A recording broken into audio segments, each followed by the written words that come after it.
Today, we're answering questions about food disorders and trauma. The first question is, why are so many people overweight these days? And that's a great question, and it's one that we should be asking. Right now, over 70% of Americans are overweight, and there are many reasons for this. Some of them are the following. First of all, much of our food supply is literally poisonous. It drives up our insulin levels. It produces high levels of inflammation. It hijacks our brains and our bodies to crave more and more hyper-processed foods.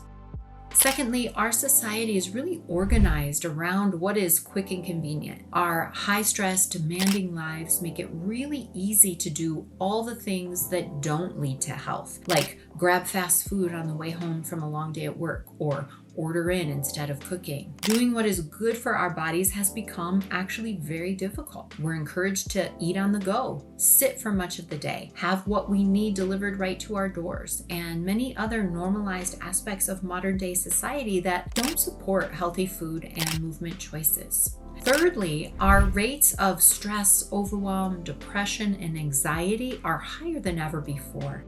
And that leaves us looking to food to help us numb, cope, avoid, and self-soothe. Now, due to all these things that I'm mentioning above, we also have more challenges with our physiology, right? These things cause conditions that either cause obesity or are related to obesity. Things like insulin resistance, gut imbalances, hormonal imbalances, and the like. So the bottom line is, it's not one thing that's causing our obesity epidemic, it's most things. The second question is it true that weight loss comes down to willpower? Absolutely not. Willpower is a muscle and gets fatigued just like any other muscle. And when it comes to the neurological pathways that are driving us to deal with cravings, to seek comfort, support with food, willpower doesn't stand a chance. Not in any consistent way, that is. The third question is, how is trauma related to eating challenges like binge or emotional eating? Believe it or not, most eating challenges have their root in trauma.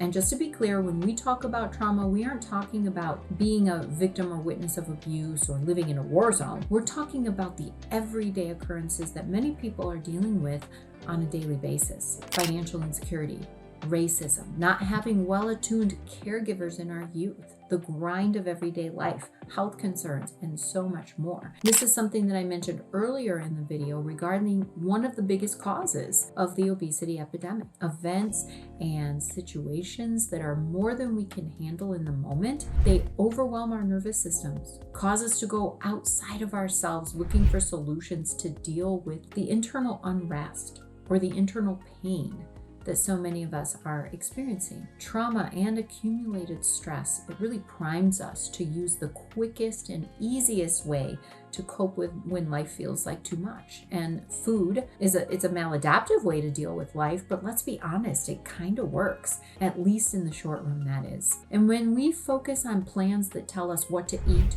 or using medications to dampen our appetite, we're using band-aids to try to heal the deeper issues that truly need our attention. Trauma and nervous system regulation is really something we all need, since we all live in these challenging times. And the fourth question, is it possible to overcome food challenges? It absolutely is. Here's the problem that we face with that, however. For decades, people, and now even, people are being taught that the solution to their food challenges is to strengthen their willpower or simply swap another activity for eating. These approaches are pointless. As I mentioned already, willpower is useless when what you're dealing with are habituated pathways, a dysregulated nervous system, and the inability to navigate difficult emotions. People are encouraged to restrict to deal with their food challenges, which only provides more fuel for the fire. Developing a healthy relationship with food requires that we stop restricting and learn to work with our bodies instead of fighting with them. Now, not only are people given the wrong information, the wrong tools, the wrong support, but then they're made to feel like failures when the wrong approach doesn't yield results. It makes them feel defeated. Overcoming food challenges is absolutely possible by building the 3 keys I've been talking about here: regulated nervous system, new neurological programming, and emotional resilience. I've created a free series of resources that dives deeper into each of these keys, and there's a link under this video for you to download these resources and start applying them in your life today. I truly have yet to meet a person that isn't capable of real change, and you haven't failed any past plans that you tried. They failed you by not giving you what you needed to get to the root of the challenge. So if you'd like to hear more about something that I might have touched on in this video, let me know in the comments section. I'd love to address your questions in an upcoming video. Thanks for spending time with me, and I look forward to hearing your insights and your questions.